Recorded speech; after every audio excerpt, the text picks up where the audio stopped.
प्रशांत नेवारे, गांधी विद्यालय गोंडा, कक्षा 10वीं, विषय हिंदी। आप सभी लोग के लिए विशेषण लेकर आया हूँ।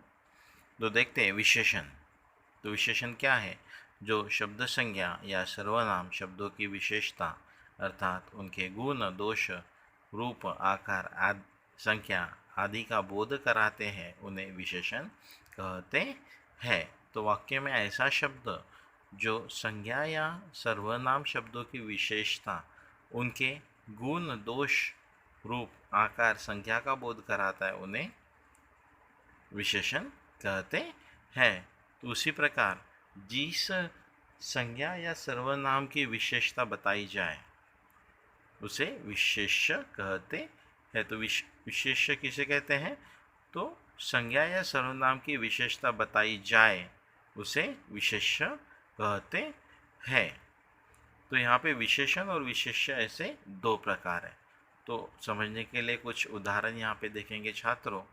देखिए, पहला, संजय नागपुरी संतरे लाया। तो संजय संतरे लाया, परंतु कौन सी संतरे लाया? नागपुरी संतरे लाया, इसलिए नागपुरी यह क्या है? विशेषण है। तो संतरे यह क्या है? विशेष्य है। दूसरा उदाहरण देखते हैं। रुचि ने पीली साड़ी पहनी। तो साड़ी कौन से कलर की है? पीले कलर की, इसलिए पीली यह क्या है? विशेषण है। तो साड़ी यह क्या है? विशेष्य है। तीसरा उदाहरण देखेंगे। धवल ने एक आम खाया। तो धवल ने आम तो खाया, परंतु कितने खाए? एक खाया, इसलिए एक क्या है? विशेषण है। तो आम क्या है? यह विशेष्य है। तो विशेषण के चार प्रकार होते हैं छात्रों। पहला, गुणवाचक विशेषण। दो, परिमाणवाचक विशेषण। उसके दो प्रकार है। निश्चित परिमाणवाचक विशेषण। अनिश्चित परिमाणवाचक विशेषण। तीन, संख्यावाचक विशेषण। उसके भी दो प्रकार है। निश्चित संख्यावाचक विशेषण, अनिश्चित संख्यावाचक विशेषण। चार, सार्वनामिक विशेषण। ऐसे विशेषण के चार प्रकार होते हैं। तो देखते हैं। पहला प्रकार, गुणवाचक विशेषण। जो शब्द संज्ञा या सर्वनाम के गुण, दोष, रूप, रंग आदि का बोध कराते हैं, उन्हें गुणवाचक विशेषण कहते हैं। यानी कि वाक्य में ऐसा शब्द जो संज्ञा या सर्वनाम के बारे में गुण, दोष, रूप, रंग आदि का बोध कराता है। जैसे कि देखते हैं, अच्छा, बुरा, मोटा, पतला, ऊंचा आदि। यह क्या है? गुण है, दोष है, रूप है, रंग है, इसलिए यह सब किसमें आते हैं? गुणवाचक विशेषण में आता है। समझने के लिए कुछ उदाहरण देखते हैं छात्रों। पहला उदाहरण, झील में सुंदर कमल खिले हैं। तो सुंदर क्या है? यह गुण है। तो सुंदर कमल यह गुणवाचक विशेषण में आता है। राम बहुत वीर थे। राम वीर तो थे, परंतु कैसे थे? बहुत वीर थे, इसलिए बहुत वीर यह क्या है? गुणवाचक विशेषण में आते हैं। देखते हैं दूसरा प्रकार, संख्यावाचक विशेषण। जो शब्द संज्ञा या सर्वनाम की संख्या का बोध कराते हैं, उन्हें संख्यावाचक विशेषण कहते हैं। यानी वाक्य में ऐसा शब्द जो संज्ञा या सर्वनाम की संख्या का बोध कराता है, संख्या यानी 1, 2, 3, 4, है ना, उसे संख्यावाचक विशेषण कहते हैं। जैसे कि 2 लड़के, 5 सेब। तो 2 और 5 यह क्या है?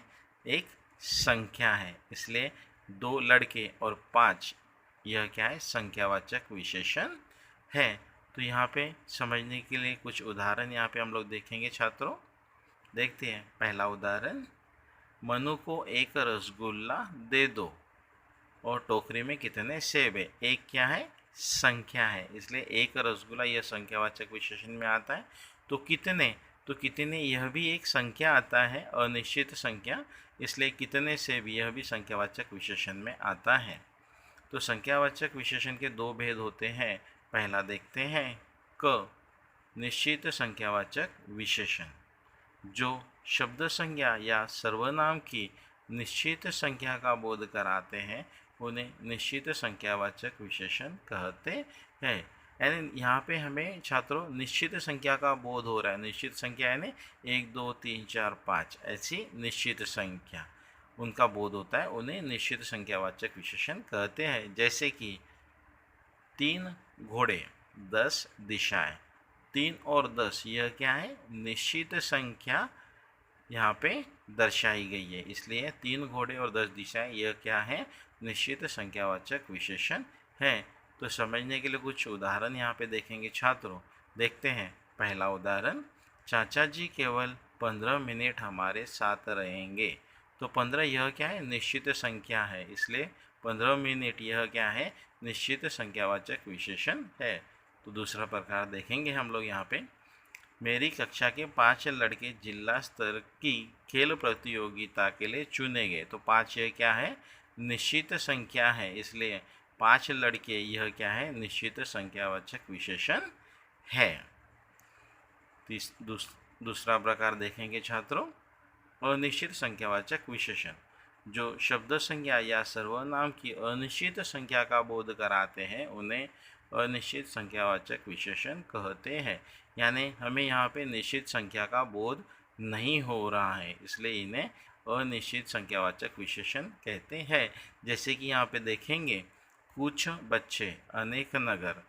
कुछ और अनेक में संख्या तो है, परंतु संख्या का बोध हमें नहीं हो रहा है, निश्चित संख्या का बोध हमें यहाँ पे नहीं हो रहा है, इसलिए यह अनिश्चित संख्यावाचक विशेषण है। समझने के लिए उदाहरण देखते हैं छात्रों। देखिए पहला उदाहरण, वहाँ सभी बच्चे आकर खेलने लगे। वहाँ सभी बच्चे यानी वहाँ निश्चित संख्या नहीं है, इसलिए सभी बच्चे यह क्या है? अनिश्चित संख्यावाचक विशेषण है। तो दूसरा देखिए, भूकंप में सैकड़ों लोग मारे गए। यानी भूकंप में काफ़ी सारे लोग तो मारे गए, सैकड़ों लोग मारे गए, परंतु निश्चित संख्या यहाँ पे नहीं बताई गई है, इसलिए यह अनिश्चित संख्यावाचक विशेषण में आता है। देखते हैं तीसरा प्रकार, परिमाणवाचक विशेषण जो शब्द संज्ञा या सर्वनाम की मात्रा नापतोल का बोध कराते हैं, उन्हें परिमाणवाचक विशेषण कहते हैं। यानी कि मात्रा यानी नापतोल का साधन, जैसे कि मीटर, किलो, लीटर, ऐसे नापतोल के यह साधन है। इनका जब बोध होता है उसे परिमाणवाचक विशेषण कहते हैं। जैसे कि 2 लीटर तेल, 4 किलो तेल। तो लीटर और किलो यह क्या है? परिमाण है, नापतोल का साधन है, इसलिए यह परिमाणवाचक विशेषण में आते हैं। तो देखिए छात्रों, समझने के लिए कुछ उदाहरण यहाँ पे हम लोग देखेंगे। देखिए पहला उदाहरण, आपके दूध में कितना शहद डालूं। तो शहद नापतोल करने के लिए लीटर के साधन होते हैं, इसलिए कितना शहद यह परिमाणवाचक विशेषण में आता है। डिब्बे में 4 किलो गेहूँ है। तो किलो यह क्या है? मात्रा है, प्रमाण है, इसलिए 4 किलो गेहूँ यह क्या है? परिमाणवाचक विशेषण है। तो परिमाणवाचक विशेषण के भी 2 भेद होते हैं। क पहला, निश्चित परिमाणवाचक विशेषण जो शब्द संज्ञा या सर्वनाम की निश्चित मात्रा का बोध कराते हैं, उन्हें निश्चित परिमाणवाचक विशेषण कहते हैं। यानी निश्चित यानी वही, जैसे कि पहले मैंने बताया है कि 1 2 3 4 ऐसी मात्रा का जब भी बोध होता है, उन्हें निश्चित परिमाणवाचक विशेषण कहते हैं। जैसे कि 10 किलो चावल, 2 लीटर दूध। तो किलो लीटर यह क्या है? प्रमाण है, इसलिए, और 10 और 2 यह क्या है? निश्चित संख्या है, इसलिए यह निश्चित परिमाणवाचक विशेषण के उदाहरण है। तो समझने के लिए कुछ उदाहरण देखते हैं छात्रों। पहला उदाहरण देखिए, बाजार से 2 मीटर कपड़ा लाओ। दूसरा देखते हैं, डिब्बे में 5 किलो चीनी भर दो। तो देखिए छात्रों, यहाँ पे मीटर और किलो यह क्या है? प्रमाण है, नापतोल के साधन है। तो 2 और 5 यह क्या है? निश्चित संख्या है, इसलिए यह निश्चित परिमाणवाचक विशेषण है। देखते हैं दूसरा प्रकार, अनिश्चित परिमाणवाचक विशेषण जो शब्द संज्ञा या सर्वनाम की अनिश्चित मात्रा का बोध कराते हैं, उन्हें अनिश्चित परिमाणवाचक विशेषण कहते हैं।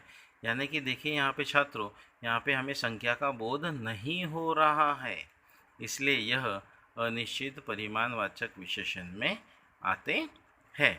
तो देखिए समझने के लिए, जैसे कि थोड़े चावल, बहुत नमक। तो चावल और नमक यह गिनने के लिए नापतोल की मात्रा होती है।